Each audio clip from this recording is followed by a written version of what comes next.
In this episode of Falmouth in Focus, we'll attend a vigil for the victims of the Uvalde, Texas shootings, stop by for the return of a popular summer market at Marine Park, and enjoy the festivities with the return of an annual Woods Hole tradition.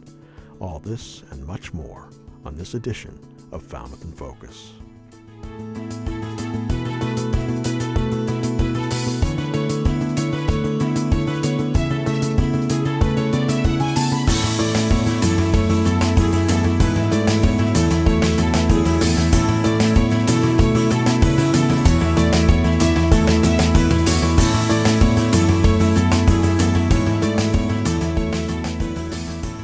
Hello and welcome to Falmouth in Focus, FCTV's current affairs program.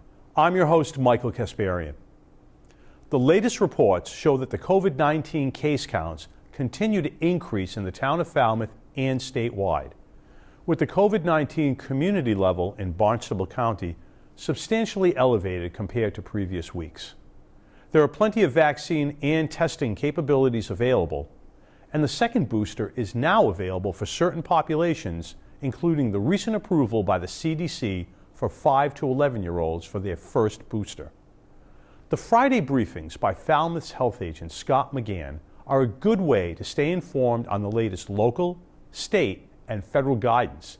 You can view the briefings on FCTV Government Channel 15, our Facebook page, and fctv.org.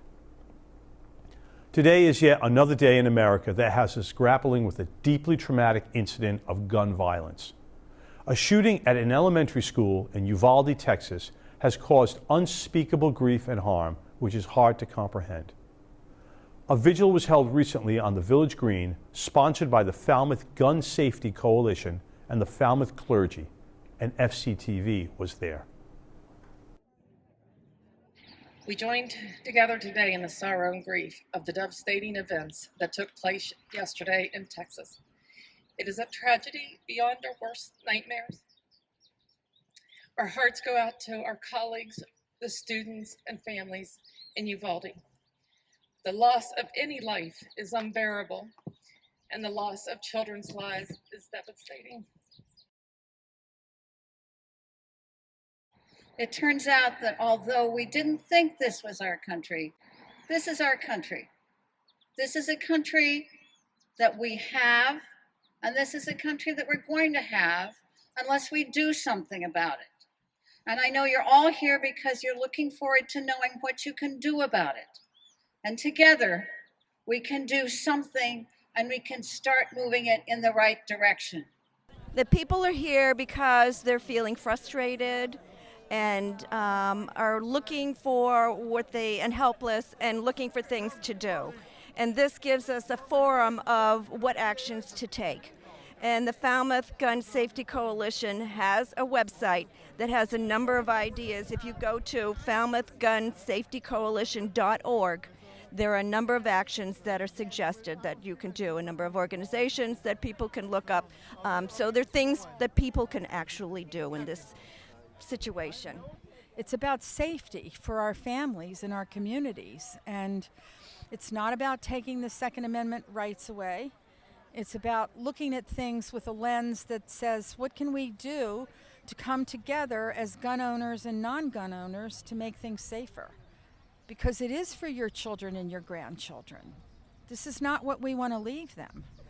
And I just encourage people to look at organizations that they may be interested in, the Brady Group or the Giffords Group or our group right here on the Cape, Grandmothers Against Gun Violence. We are actually, they mentioned several of the mass killings that have happened, but there's actually one every day now, and this is just intolerable. These mass killings don't only kill people, but they also kill communities. Newtown, Connecticut is never going to be the same, what happened there, and the city and town in Texas is never going to be the same also.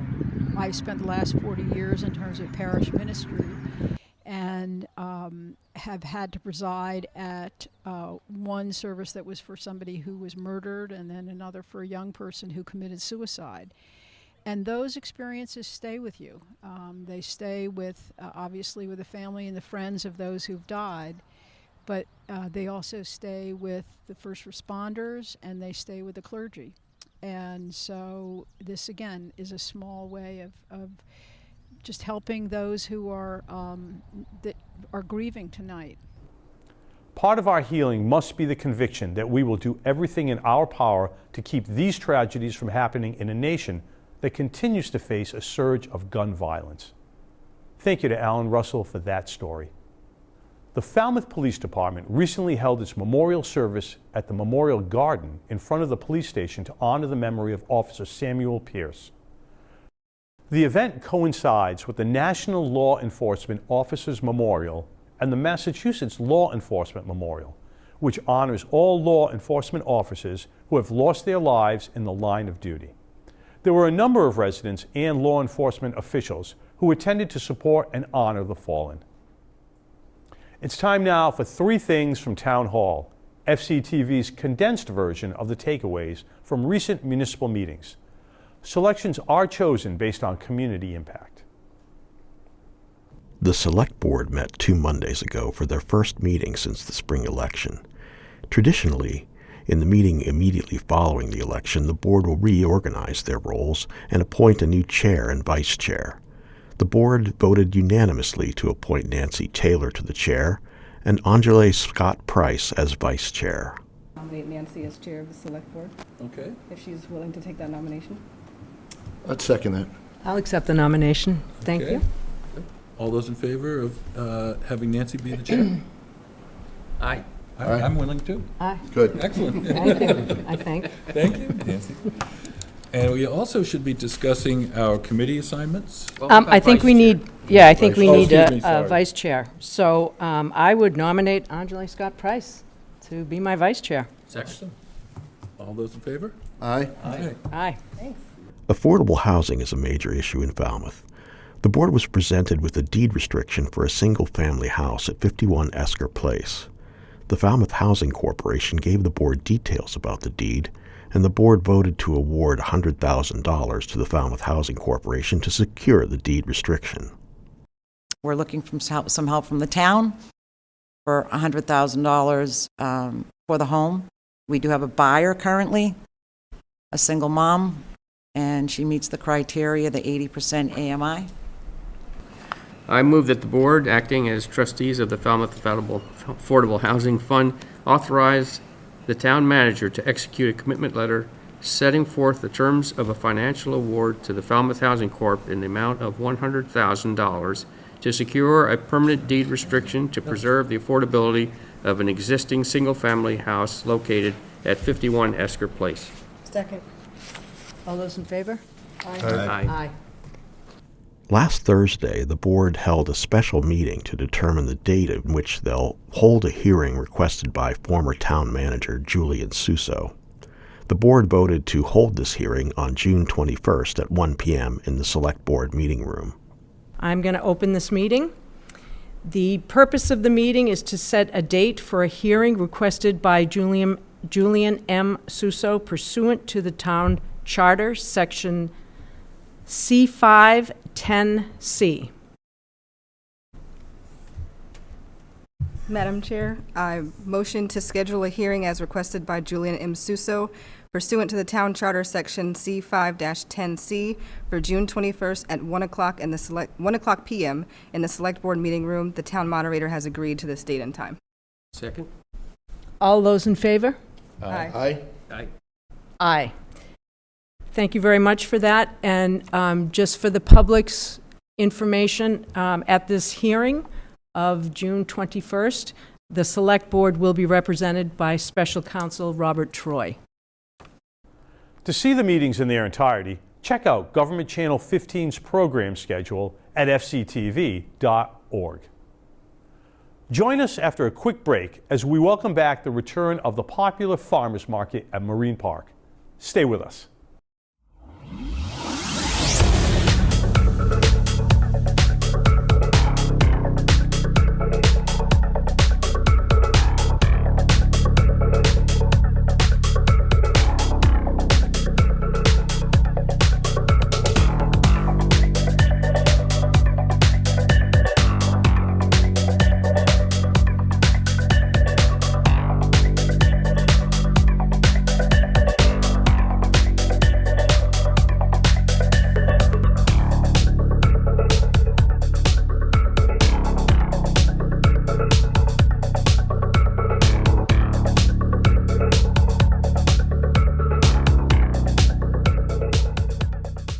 Welcome back to Falmouth in Focus.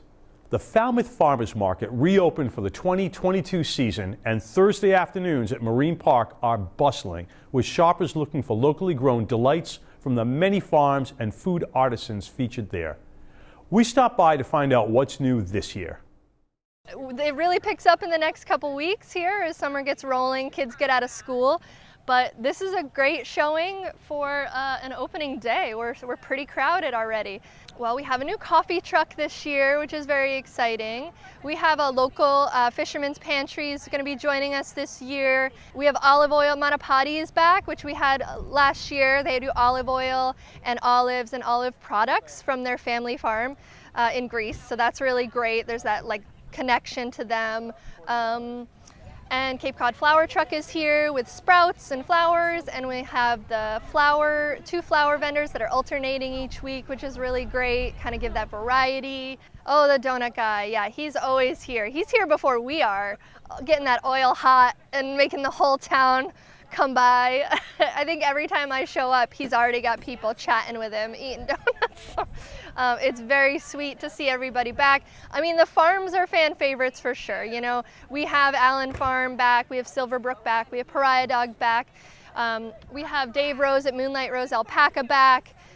We really love our farmers here, and it's a small group of farmers. It's really hard to farm on Cape, so a lot of our farmers are coming from off Cape. Petrie Circle Farm and Pariah Dog are our two local in-town farmers, and we love them to death, and we really try and make sure they make their money here and like get a good crowd at their booth. So that's our job, is to make sure people show up and get excited to be here and spend their money really responsibly at this market. Come growing season, we have a program here from Farming Falmouth called Share Your Bounty, and we ask anybody who's got vegetable gardens, big gardens, or if you're a farmer and you're hearing this and you don't know about it already, we do gleaning as well. So anybody that wants to donate produce can bring it to the market, and we have coolers on site, and that gets brought to the service center at the end of the day. So the farmers also donate, so at the end of the day we're just getting a ton of stuff over to the service center, which is a great feeling. We do take canned goods too, so if you're looking to donate some food to the service center and you're not sure you can get over there, bring it to the market on Thursdays. When you shop locally, more than 75% of that dollar stays local, versus when you go to a Stop and Shop, buy that same product that's weeks old, been sitting on a truck in a refrigerator, the nutrients have gone down. I mean, you're getting way more nutrients and vitamins and minerals for your buck here, just because it's that fresh. So, I mean, there's like internal value for your body, and then there's the economy of our community is the positive note. You know, shopping locally just does a million good things, right? Like, it keeps that money circulating locally, which is what we need, is resilient communities that support each other. And so we love our customers here because they come out in the rain, like with umbrellas and wetsuits, and they're shopping because they know the food they get here is of the best quality. In addition to the new offerings this year, the Falmouth Farmers Market wants you to know that it continues to take SNAP benefits, which are doubled up to $40 per month. The market is open from noon to 5 p.m. every Thursday until October. Thanks to Bob Fenstermaker for that piece. The Woods Hole May Day Festival returned this year after a 2-year hiatus due to COVID-19. The community event kicked off with a parade around Eel Pond and ended at the ballpark. FCTV was there to capture the festivities.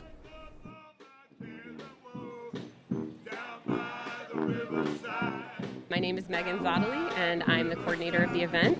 The Mayfair was a little harder to organize this year because people were used to not coming because we didn't have the event for 2 years. So having volunteers step up and come help out was a little bit of a struggle, but we're here and we're running it, and we're really excited to bring the community back together again. The most important part of the festival is that the community comes together and picnics together, and kids come and play, and everybody gathers as a community as the weather warms up, and we have a beautiful day today, and just that we all kind of come together as a group.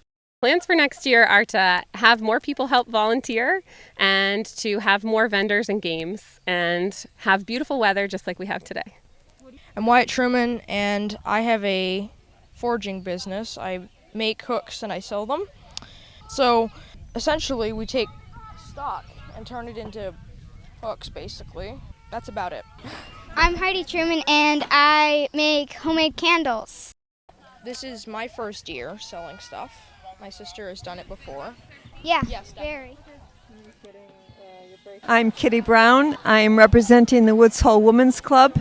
We set up jewelry to sell for, we raise money for scholarships and for other community organizations in town. It's the mission of the Woods Hole Women's Club to raise money for the community. And scholarships is very important to raise money for our up-and-coming graduates.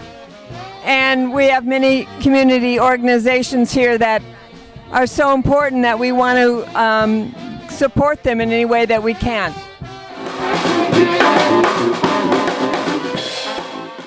Thanks to FCTV volunteer producer Lee Jackson for that story.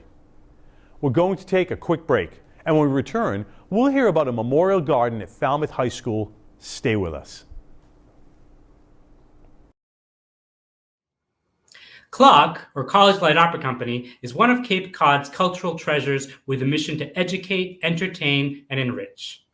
Through our busy summer schedule of 9 shows, we train talented university-level students in the craft of performing arts and theater production, providing an immersive professional work experience. Every summer, up to 70 of our nation's most promising young performers, technicians, and administrators are in residence on our campus in West Falmouth. Their work results in over 50 performances at the Highfield Theater each season. Our productions and community outreach programs foster an appreciation for the arts and exceptional enrichment opportunities for our community. We at CLOC believe in making the performing arts accessible for everyone and are committed to diversity and inclusion in the arts. There are many ways to get involved with CLOC. You can learn more about volunteer programs as well as our high school intern program on our website, collegelightoperacompany.com. There, you will also find information about attending performances, as well as a complete schedule of CLOC events. A lesser-known part of Falmouth High School is a memorial garden tucked into the main entrance. Every year in May, the students and staff of FHS celebrate and honor the lives of students who have passed away with a ceremony in that memorial garden. Here's more about this long-standing Falmouth High School tradition.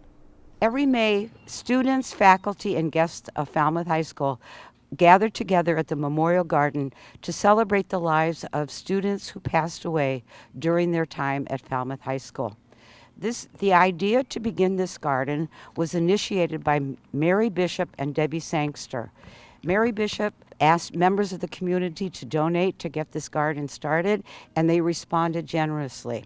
So in 1997, the garden was begun. In 1998 was the first service for families and friends of the people whose 11 names were on this initial, as you can see, this initial pavers here. Throughout the years, the National Honor Society has continued this practice that happens each May. In the past few years, the ceremony has been virtual due to the COVID epidemic. However, this year we are now able to do this in person. And now there are 27 names of students who we honor at this ceremony. During the ceremony, the names are read by members of the Honor Society who escort family members to plant a flower above each name that is etched into a paver. If the family is unable to attend, the Honor Society student will plant the flower.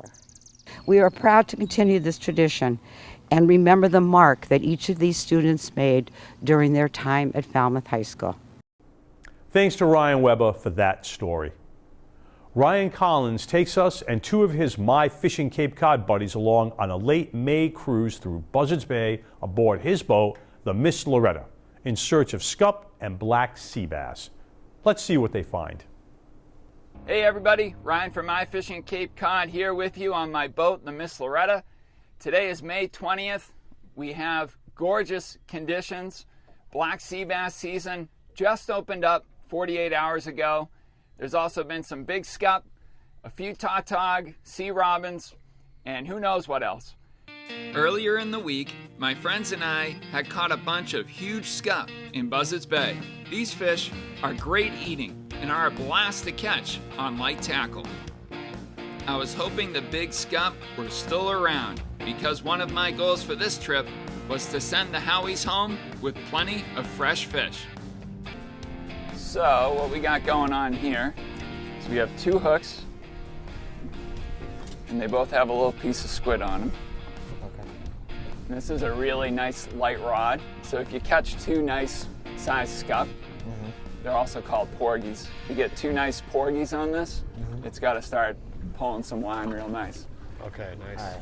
Nice. So just drop this right to the bottom. Right.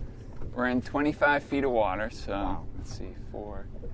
I let the rig fall through the water and kept track of how many seconds it took for the sinker to hit bottom. About 12 seconds it took to hit bottom. So you'll feel it. We're only using 1 ounce of weight, so it's not a lot of weight. Right. But like I'm lifting it up off the bottom right now, and then boom, I can feel it hit bottom right there. So just keep it like right on the bottom or just above. Okay. And if you start feeling some bites, some taps, just set the hook. Feeling anything? Yeah. Oh, there you go. Yep. Okay. Wow, there we go. All right. That didn't take long. Yeah, I don't know if this is a keeper, but still. That's a nice one. That didn't take long. The scup only have to be 9 inches, so you don't have to be there you go. monsters. Oh, there's a little guy. Fish off in forever. So they do have some sharp spines there. Oh, yeah. Really sharp. So I just kind of fold them down like that. Okay. And then just pop the hook right off. There you go. Awesome. Well, So that guy's too small, so we'll let him go. After catching a bunch of scup, we decided to head for deeper water, where we would try jigging for black sea bass.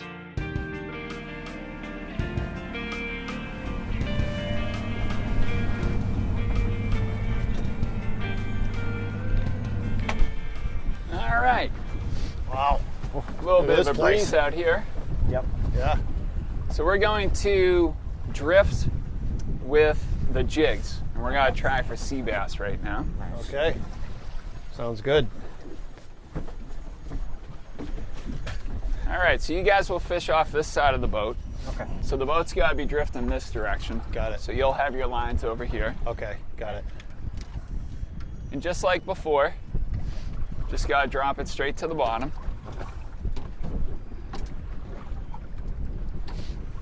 Rocking and rolling here. All right. So it took 12 seconds for me to get it to the bottom there. Okay. You don't even have to reel it up to check the bait. You don't have to do any of that. Right, because it's not live. Yep. You just got to give it this kind of motion. All right. And just picture it just off the bottom as we're drifting along. It's getting pulled just off the bottom. And you're just giving it a little extra action by lifting it up and dropping it. Okay. All right? All right. Okay, there you go. Oh, There you go. yeah, I saw that There one. it is. That was a nice hit. Yeah, good call. Hold on, hold on. Watch your hat, watch your There hat. we go. Nice. Got him.